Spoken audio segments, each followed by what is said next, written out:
오늘을 생각하며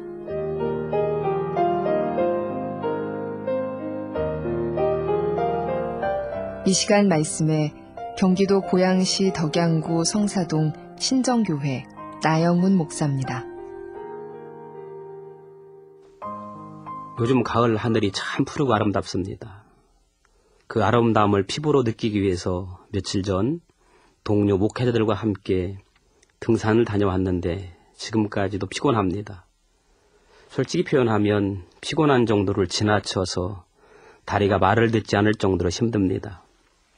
그런데 피곤한 이유가 있었습니다. 길을 잘못 들었기 때문입니다. 그냥 길을 모르면 등산하시는 분들 따라가면 되는데 빠른 길로 앞질러 간다고 둘이서 잘난 체 하다가 아무도 다니지 않는 길로 갔습니다. 그런데 어떻게 된 건지 자그만치 5시간 넘도록 산을 헤매었는데도 길이 나오지가 않는 것입니다. 아마 깊은 산에서 길을 잃어본 분들은 제 심정을 알 겁니다. 옛말에 길이 아니면 가지를 말라 했는데 그 말이 자꾸 생각이 납니다. 아마 제 기억으로는 한 10시간 이상 걸었던 것 같습니다. 생각해 보세요. 5분 거리도 걷는 걸 귀찮아하는 사람이 10시간 넘게 그것도 길을 잃어 긴장하면서 걸었다고 생각해 보세요. 저는 길을 잃어버렸지만 등산을 통해서 2가지 교훈을 얻었습니다. 하나는 집 나가면 개고생이라는 말이 있듯이 잘못된 길로 가면 개고생한다는 사실을 깨달았습니다. 길이 아니면 가지 말아야지 그런 생각을 해봅니다. 또 하나는 길을 잘못 들었다 해도 함께 있으니까 헤쳐나갈 수 있구나. 만약 나 혼자 산속을 헤매었다면 얼마나 두렵고 불안하고 초조했을까. 힘들어도 웃고 여유 있게 헤쳐나올 수 있었던 것은 누군가 나와 함께 할 수 있는 사람이 있었기 때문입니다. 누군가 함께 할 수 있다는 것이 행복이라는 사실을 다시 한번 생각해 봤습니다. 내 평생 가장 기억에 남는 등산이었습니다. 덕분에 이제는 웬만하면 어느 산이든 함께만 한다면 정상에 도전할 수 있는 자신감이 생겼습니다. 다시 한번 합력하여 선을 이루신다는 하나님의 말씀에 은혜를 받았습니다. 오늘 이 시간에는 기질의 마지막 시간으로 요한복음 20장 27절 말씀을 중심으로 하여 점액질의 사람 도마라는 제목으로 말씀을 드리려고 합니다. 요한복음 20장 27절 말씀입니다. 도마에게 이르시되 내 손가락을 이리 내밀어 내 손을 보고 내 손을 내밀어 내 옆구리에 넣어보라. 그리하여 믿음 없는 자가 되지 말고 믿는 자가 되라. 아멘. 히포크라테스는 사람들에게 4가지의 기질이 있다고 말을 했습니다. 다혈질, 우울질, 담즙질, 점액질. 저는 지난 3주에 걸쳐서 다혈질의 사람에 대해서, 우울질의 사람에 대해서, 그리고 담즙질의 사람에 대해서 말씀을 드렸습니다. 오늘은 마지막으로 점액질의 사람 도마를 중심으로 말씀을 드리려고 합니다. 점액질의 사람은 좋은 장점들을 참 많이 가지고 있습니다. 온화하고 온순합니다. 세상 물정 모르는 순박함이 있습니다. 까칠하거나 요란하지 않는 기질이라서 사람들을 편하게 합니다. 웬만해선 큰 소리도 안 칩니다. 남의 말을 귀담아 듣는 형입니다. 그리고 자기가 맡은 일에는 차분하게 말없이 충성을 다합니다. 반면에 점액질의 사람은 의심이 많고 다른 사람을 쉽게 받아주지 못하는 단점을 가지고 있습니다. 의심이 많아서 사람과 친숙해지는데 좀 시간이 걸립니다. 지나치게 우유부단한 기질이라서 옆에서 보면 너무 느리고 게으르고 답답한 편입니다. 오늘 본문에 나오는 예수님의 12제자 가운데 도마를 연상해 보면 됩니다. 기도를 하면서도 하나님이 과연 응답해 주실 것인가? 이렇게 의심을 하고 하나님 앞에 나오는 사람들이 바로 점액질의 사람이라는 것입니다. 한 번의 믿음을 가지면 얼마나 좋겠어요? 그래서 시간이 오래 걸립니다. 그러나 다혈질의 사람은 순간 필만 받으면 뭐든지 다 합니다. 믿음 갖는 것도 순간입니다. 처음 교회 나오면서부터 남들 하는 거 다 합니다. 그러나 점액질의 사람은 의심이 많아서 잘 못합니다. 시간이 필요합니다. 그리고 이해할 수 있는 설명이 필요합니다. 이런 것 한다고 뭐가 달라지나? 헌금한다고 주님이 뭐 다 알고 계신가? 처음에 믿음이 생기지 않는 사람이 점액질의 사람인 것입니다. 점액질의 사람은 소극적이고 부정적입니다. 점액질의 사람은 늘 소극적입니다. 그리고 뒷말이 많습니다. 불평을 많이 하는 사람 대부분 점액질의 사람입니다. 그리고 다른 사람이 무엇을 하고자 하면 찬물을 끼얹는 사람이 많습니다. 밤낮 비평만 하는 비평가들이 많습니다. 이런 사람들은 가만히 있다가도 다른 사람의 약점을 발견하면 생기가 도는 사람이 점액질입니다. 이 사람의 눈에는 장점보다 단점이 먼저 보입니다.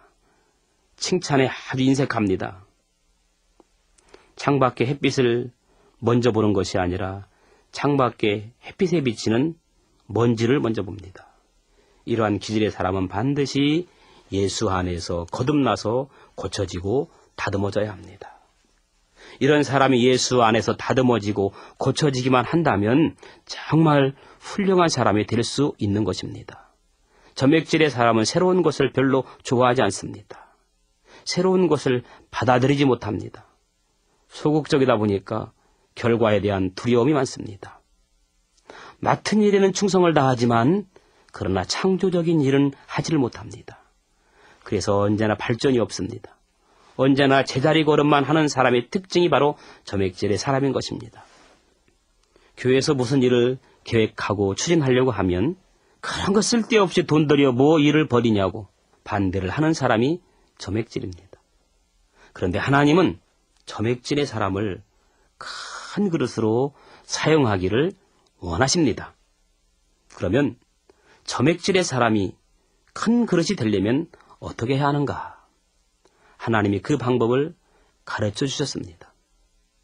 점액질의 사람이 큰 그릇이 되려면 첫째로 긍정적인 일에 앞장을 서야 합니다. 뒤에서 수근수근 거리지 말고 본인이 직접 팔고도 묻히고 앞장서야 큰 그릇이 될 수가 있습니다. 어정쩡하게 뒤에서 구경이나 하면서 불평하지 말고 긍정적인 일에 앞장을 서라는 말입니다. 여러분, 성경에서 예수님의 제자 도마를 연상하면 무엇이 떠오릅니까? 의심 많은 제자. 어찌 보면 12제자 가운데 별로 한 일이 없는 사람이 도마입니다. 도마를 칭찬한 구석이 성경엔 없습니다. 그런데 희한한 것은 투덜투덜거리면서도 줄기차게 3년 동안 따라다녔다는 거예요. 여러분 가만히 보세요. 의심 많은 사람 치고 우리 주위에 성공한 사람 있는지. 요한복음 11장에 보면 나사로가 병이 들어 죽게 됩니다. 그래서 예수님에게 이 마르다와 마리아가 소식을 보냈습니다. 제발 우리 오빠가 죽고 있는데 제발 빨리 오셔서 우리 오라버니를 살려주십시오. 예수님은 이 소식을 듣고도 가지 않았습니다. 그리고 며칠이 지난 후 나사로가 죽은 후에 이미 장사까지 지났는데 그때서야 예수님께서 사랑하는 제자들에게 우리 저기 나사로에게로 가자라고 말했습니다. 나사로에게 가자. 이때 제자들이 이렇게 말합니다. 예수님, 얼마 전에 우리가 유대에 가서 돌에 맞아 죽을 뻔하지 않았습니까? 유대인들이 돌로 치려고 하지 않았습니까? 그런데 왜 다시 거기로 가려 하십니까? 가지 맙시다. 나사로가 잠들어 있다. 예수님, 잠들어 있으면 깨우면 되지 우리가 꼭 가야 합니까? 예수님이 하도 답답하니까 나사로가 잠들었다는 것은 나사로가 죽었다는 거야. 나사로가 죽었어. 그러면서 이렇게 말했습니다. 나사로가 죽었는데 내가 거기 있지 않은 것을 기뻐한다. 왜냐하면 이것을 통해 너희에게 큰 믿음이 생길 것이고 이것을 통해 하나님이 영광을 받으시기 때문이라고 말씀합니다. 이 말을 듣자마자 도마가 빈정거립니다. 예수님과 제자들을 향하여 야, 우리도 주와 함께 죽으러 가자. 우리도 주님과 함께 죽으러 가자. 이것은 예수님의 말에 동참하겠다는 말이 아니라 예수님 어디 한번 가서 죽어보세요. 이렇게 빈정거리는 말입니다. 자, 예수님 한번 가서 죽어보세요. 이렇게 말하는 제자의 소리를 들은 예수님의 마음이 어떻겠습니까? 예수님의 마음이 얼마나 아팠는지 모릅니다. 이렇게 예수님의 마음을 아프게 한 사람이 바로 도마였습니다. 예수님이 12제자를 왜 세우셨습니까? 예수님 전도 사역에 유익하려고 세웠는데 이놈이 유익하기는커녕 빈정거리는 걸림돌이란 말이죠. 바울 사도가 재판을 받기 위해 로마로 갈 때 바다에 유라글라호라는 풍랑을 만나죠. 이때 사람들은 살아남기 위해서 자기가 가지고 있는 모든 물건들을 바다에 던졌습니다. 자기들이 할 수 있는 일을 다 했습니다. 그런데 파도가 점점 거세지는 것입니다. 이제 사람들은 모든 것을 다 포기했습니다. 여기서 우리가 죽게 되었구나. 그런데 사도 바울이 그들에게 말합니다. 여러분 안심하십시오. 우리는 살 수 있습니다. 제가 믿는 하나님이 제게 말씀하셨습니다. 두려워하지 말라. 내가 너희들을 지켜주리라 분명히 약속했습니다. 여러분 힘을 내십시다. 여기에 있는 사람들 중에 생명을 잃을 사람은 아무도 없다고 우리 주님이 저에게 말씀하셨습니다. 그러니 여러분 안심하십시오. 이 말을 듣자마자 모든 사람들이 새 힘을 얻고 박수를 쳤습니다. 이제 우리는 살았다. 이제 우리는 살았다. 주님이 우리를 도우셨다. 그래요. 점액질의 사람은 이렇게 긍정적인 말을 해야 하는 겁니다. 빈정되는 말을 하는 것이 아니라 긍정적인 말을 할 때 큰 그릇이 될 수 있는 것입니다. 여러분, 우리 방송 가족들도 긍정적인 일에 앞장서는 사람들이 되기를 예수님의 이름으로 축원합니다. 점액질의 사람이 큰 그릇이 되려면 영적인 체험을 해야 합니다. 요한복음 14장에 보면 예수님께서 제자들에게 마지막 설교를 했습니다. 예수님은 자기가 십자가를 져야 한다고 말씀하셨습니다. 이 말을 듣자마자 제자들이 두려워하였습니다. 그때 예수님이 무엇라고 말씀하십니까? 요한복음 14장 1절에 보면 너희는 마음에 근심하지 말라. 하나님을 믿으니 또 나를 믿으라. 그러면서 예수님께서 이제 내가 천국에 간다. 너희의 처소를 예비하러 간다. 아버지 집에 거할 것이 많다. 내가 다시 와서 너희를 데려가겠다. 이것은 바로 천국의 이야기를 하신 것입니다. 죽음 이후에 올 천국의 이야기를 하십니다. 그런데 도마는 이렇게 말합니다. 주님 어디로 가신다고요? 저는 그 길을 처음 들어보는 겁니다. 그 길이 대체 뭡니까? 지금 예수님은 천국의 이야기를 하고 있는데 도마는 예수님 지금 무슨 소리를 하고 계십니까? 도저히 이해 못하겠다는 것입니다. 그때 예수님께서 아주 유명한 말씀을 하시죠. 내가 곧 길이요 진리요 생명이니 나로 말미암지 않고는 아버지께로 올 자가 없느니라. 여기서 알 수 있는 것은 점액질의 사람은 예수님이 영적인 것을 말할 때 자기는 세속적인 이야기를 하고 있다는 겁니다. 예수님께서 하나님 나라에 대해 이야기할 때 여기저기서 성령 충만 받았습니다. 은혜 받았습니다. 기뻐하며 감격하면서 펄쩍펄쩍 뛰는데 그런데 이 사람들은 땅의 이야기를 하고 있습니다. 영적인 것을 이해하지 못합니다. 영적인 것에 무지합니다. 아니, 영적인 것에는 관심도 없다는 거예요. 점액질의 사람은 나와서 간증할 때 아마 이렇게 합니다. 수련회를 다녀왔는데 잠자리가 어떻고 음식은 어떻고 첫날은 두부김치하고 제육볶음 나와서 맛있게 먹었는데 둘째 날은 매운 콩나물 무침 한 가지 나와서 밥을 안 먹었다는 둥 이런 이야기만 하는 것입니다. 영적인 이야기, 은혜 받은 이야기는 절대 하지 않습니다. 설교는 듣지 않아요. 무슨 설교했는지 기억도 못해요. 오직 사람에게만 관심이 있을 뿐입니다. 사람 만나는 일에만 관심이 있고 사람들과 함께 사귀는 데만 관심이 있습니다. 모여서 모임짤 생각하고 혼자 개순번 짜고 있습니다. 겉모양에만 관심이 있습니다. 그래서 점액질의 사람은 사회 정의를 외치는 곳에 가장 많다고 합니다. 은혜의 말씀을 선포하는 곳에는 별로 없고 바로 정의, 사회를 외치는 곳에 점액질의 사람이 많이 있는 것입니다. 물론 제 말이 다 맞는 것은 아닙니다. 기질상 그렇다는 것입니다. 방송가족 여러분, 이런 사람에게 반드시 필요한 것이 있다면 성령의 바람이 불어야 합니다. 이런 사람들에게는 기도의 바람이 불어야 합니다. 전도의 바람이 불고 영생의 바람이 불어야 합니다.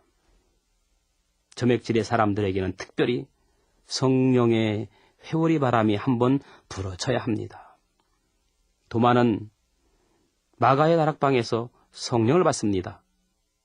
합심하여 기도하다가 성령의 충만함을 받습니다. 이때부터 그의 모습이 달라지기 시작하고 변화되기 시작하고 영적인 체험을 하게 되고 새로운 사람으로 바꿔진 겁니다. 이제는 세상 이야기를 하는 사람이 아니라 하나님 나라 이야기를 하고 다닙니다. 육적인 이야기하는 사람이 아니라 영적인 것을 이야기하는 하나님의 사람으로 바뀌어집니다. 지금까지는 물질을 이야기하고 있는데 이제는 물질을 이야기하는 것이 아니라 하나님 나라의 상급을 이야기하고 있습니다. 하나님께서 헌신하는 이야기를 하였고 하나님께 충성하는 이야기를 했습니다. 결론으로 가장 중요한 것은 마지막이 중요합니다. 마지막에 도마는 어떻게 됩니까? 인도로 가서 말씀을 전하다가 순교를 당했다고 했습니다. 마지막 말씀 전하다 순교 당하는 도마와 같은 그런 멋진 성령의 사람, 하나님의 사람이 될 수 있기를 주님의 이름으로 축복합니다. 기도하겠습니다. 우리를 기질대로 사용하기 원하시는 주님, 우리의 장점은 살리게 하시고 단점은 고쳐서 오늘 하루도 정말 주님께 멋지게 쓰임받게 하옵소서. 예수님의 이름으로 기도합니다. 아멘.